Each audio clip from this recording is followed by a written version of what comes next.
ಗಣೇಶ ವಿಸರ್ಜನೆ ವೇಳೆ ಮಂಡ್ಯದ ಮದ್ದೂರಲ್ಲಿ ಗಲಭೆ ನಡೆದ ವಿಚಾರಕ್ಕೆ ಸಂಬಂಧಪಟ್ಟಂತೆ ಮದ್ದೂರಿಗೆ ಭೇಟಿಯನ್ನ ಬಿಜೆಪಿ ನಿಯೋಗ ನೀಡುತ್ತಾ ಇದೆ.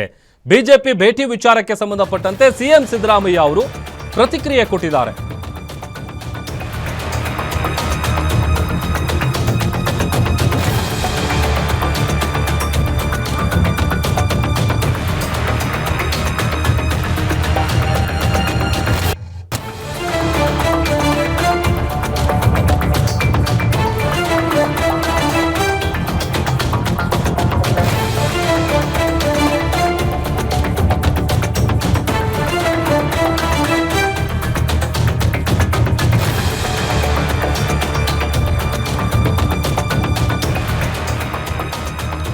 ಗಣೇಶ ವಿಸರ್ಜನೆ ವೇಳೆ ಮಂಡ್ಯದ ಮದ್ದೂರಲ್ಲಿ ಗಲಭೆ ನಡೆದಂತ ವಿಚಾರಕ್ಕೆ ಸಂಬಂಧಪಟ್ಟಂತೆ ಮದ್ದೂರಿಗೆ ಬಿಜೆಪಿ ನಿಯೋಗ ಭೇಟಿ ಕೊಡ್ತಾ ಇದೆಯಲ್ಲ, ಈ ವಿಚಾರವಾಗಿ ಮುಖ್ಯಮಂತ್ರಿಗಳು ರಿಯಾಕ್ಟ್ ಮಾಡಿದ್ದಾರೆ.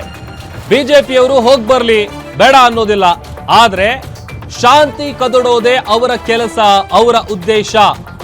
ಬಿಜೆಪಿ ಹೇಳುವ ಮೊದಲೇ 21 ಜನರನ್ನ ನಾವು ಬಂಧಿಸಿದ್ದೀವಿ.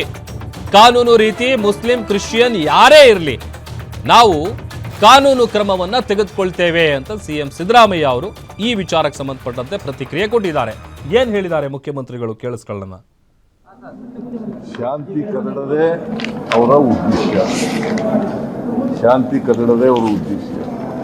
ಈಗ ಮೈಸೂರಿನಲ್ಲಿ ಚಾಮುಂಡಿ ಬೆಟ್ಟ ಚಲೋ ಅಂತ ಮಾಡಿದ್ರು. RSSನವರು ಬೇರೆಯವ್ರ ಕಡೆಯಿಂದೆಲ್ಲ ಬಂದಿದ್ದಾರೆ.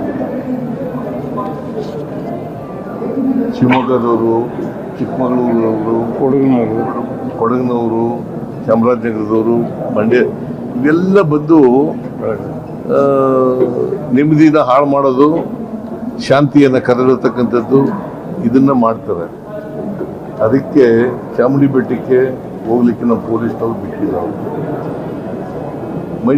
ಮಂಡ್ಯದಲ್ಲೂ ಕೂಡ ಮದ್ದೂರಿನಲ್ಲಿ ಇವತ್ತು ಬಂದ್ ಮಾಡೋಕ್ಕೆ ಕರೆದಿದ್ರು.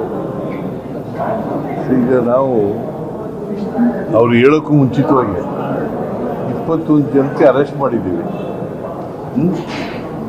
ಕಾನೂನು ರೀತಿಯ ಕ್ರಮ ತಗೋತೀವಿ. ಯಾರೇ ಅವರು BJPಯವರು ಇರಲಿ, ಕಾಂಗ್ರೆಸ್ನವರು ಇರಲಿ, ಅಥವಾ ಹಿಂದೂಗಳಿರಲಿ, ಮುಸಲ್ಮಾನರಿರಲಿ, ಕ್ರಿಶ್ಚಿಯನ್ರಿರಲಿ, ಯಾರೇ ಇರಲಿ ಕೂಡ ಕಾನೂನು ರೀತಿಯ ನಾವು ಆ ಧರ್ಮ, ಈ ಜಾತಿ, ಆ ಜಾತಿ ಅಂತ ನೋಡಕ್ ಹೋಗಲ್ಲ. ಯಾರು ತಪ್ಪು ಮಾಡ್ತಾರೆ ಅವ್ರ ಮೇಲೆ ಕ್ರಮ ತಗೋತೀವಿ. BJPಯವರಿಗೆ ಶಾಂತಿ